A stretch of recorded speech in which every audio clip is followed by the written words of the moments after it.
বিএনপির চেয়ারপারসন বেগম খালেদা জিয়া তিনি আর নেই। তিনি আজ সকালে 6টায় তিনি মৃত্যুবরণ করেছেন এবং তার মৃত্যুতে পুরো দেশ শোকের ছায়া নেমে এসেছে। আমরা এই মুহূর্তে রয়েছি রাজধানীর এভার কেয়ার হাসপাতালে, যিনি এই হাসপাতালে দীর্ঘ প্রায় 1 মাসের যাবৎ তিনি চিকিৎসাধীন ছিলেন। সেই চিকিৎসাধীন থাকা অবস্থায় তিনি আজকে সকাল 6টায় তিনি ইন্তেকাল করেন। তারপরেই তার মৃত্যুতে শোক জানিয়েছেন প্রধান উপদেষ্টার ডক্টর মোহাম্মদ ইউনূস। এছাড়াও উপদেষ্টা পরিষদের সকল সদস্যরা শোক জানিয়েছেন। তার মৃত্যুতে শোক জানিয়েছেন জামায়াত ইসলামের আমির এবং অন্যান্য যারা রাজনৈতিক দল রয়েছে তারাও কিন্তু শোক জানিয়েছেন। তার মৃত্যু ঘিরে আমরা দেখছি যে হাসপাতালে শোকের ছায়া নেমে এসেছে।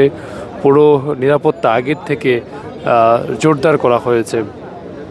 আমরা জানতে পেরেছি ভিতরে বিএনপির ভারপ্রাপ্ত চেয়ারম্যান তারেক রহমান তিনি এসেছেন এবং আজ কিছুক্ষণ আগেই প্রধান উপদেষ্টা ডক্টর মোহাম্মদ ইউনূস তিনিও কিন্তু জাতির উদ্দেশ্যে ভাষণ দিয়েছেন এবং তিনি যেহেতু সাবেক প্রধানমন্ত্রী ছিলেন সেই বিদায় তার যে সকল দাফন বা সকল কার্যক্রম সেটি রাষ্ট্রীয়ভাবে হবে এবং তাকে রাষ্ট্রীয়ভাবে তাকে সম্মাননা গার্ডও বনারও দেওয়া হবে এমনটি কিন্তু জানানো হয়েছে এবং পুরো দেশ একেবারে শোকাহত এবং তার এই মৃত্যুকে ঘিরে কিন্তু আমরা দেখছি যে প্রত্যেকটা নেতাকর্মী কিন্তু পুরোপুরি তাদের মধ্যে কিন্তু সবাই শোকাহত।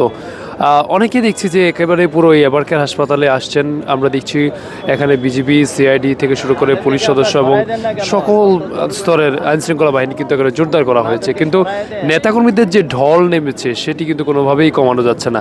আমরা যদি দেখাই একেবারে এই জায়গাটিতে এবং এভার কেয়ার হাসপাতালের যে সামনের যে সড়ক রয়েছে সেই সড়কটিতে কিন্তু নেতাকর্মীদের পুরো অবস্থান এবং যেটি বলা হয়েছে আমরা জানতে পেরেছি বিএনপির চেয়ারপারসন বেগম খালেদা জিয়াকে তাকে আগামীকাল মানিক মে এভিনিউতে তাকে জানাজা দেওয়া হবে, যেমন দেশের ইতিহাসে সবচেয়ে বড় একটি জানাজা অনুষ্ঠিত হবে এমনটি কিন্তু দলের পক্ষ থেকে বলা হয়েছে আমরা জানতে পেরেছি। এছাড়া এই জায়গাটিতে পুরো এভার কেয়ার হাসপাতালের যে জায়গা এখান থেকে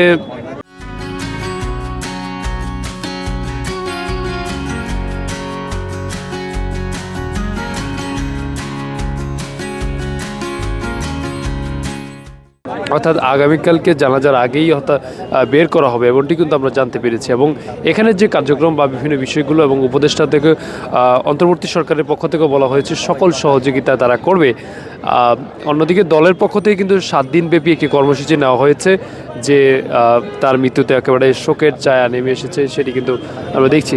আপনারা দেখছেন যে বিভিন্ন পক্ষ থেকে বিভিন্ন রাজনৈতিক দলের নেতাকর্মীরা তারা এসে এবং এভার কেয়ার হাসপাতালে তার খোঁজখবর বা বিভিন্ন বিষয় নিয়ে তারপরে দেখে কিন্তু চলে যাচ্ছে এবং রাজনৈতিক যেহেতু বিএনপি একটি বড় একটি রাজনৈতিক দল সেই জন্য দলের নেতাকর্মীরাও কিন্তু যারা ঢাকায় অবস্থান করছেন তারা কিন্তু বিভিন্ন জায়গা থেকে আসছেন এবং তাদের কিন্তু সুখের ছায়া। অনেকের সাথে আমরা কথা বলেছি নারী নেত্রী এবং রাজনৈতিক অন্যান্য যে দল, যেহেতু বিএনপির বড় একটি অঙ্গ সহযোগী সংগঠন সেই বিধায় আমরা দেখছি যে বিভিন্ন পর্যায়ের নেতাকর্মী তারা আসছে। অর্থাৎ এভার কেয়ার হাসপাতালে প্রায় দীর্ঘ 1 মাস চিকিৎসাধীন অবস্থায় থাকার পরে তিনি কিন্তু মৃত্যুবরণ করেছেন এবং তাকে আমরা দেখেছি লন্ডনে নেওয়ার জন্য কিন্তু একটি কথা হয়েছিল কিছুদিন আগে, তারপরে কিন্তু তাকে এই লন্ডনে নেওয়া হয়নি এবং তার যে চিকিৎসা সেটি বলা হয়েছে যে এভার কেয়ার হাসপাতালে করা হবে।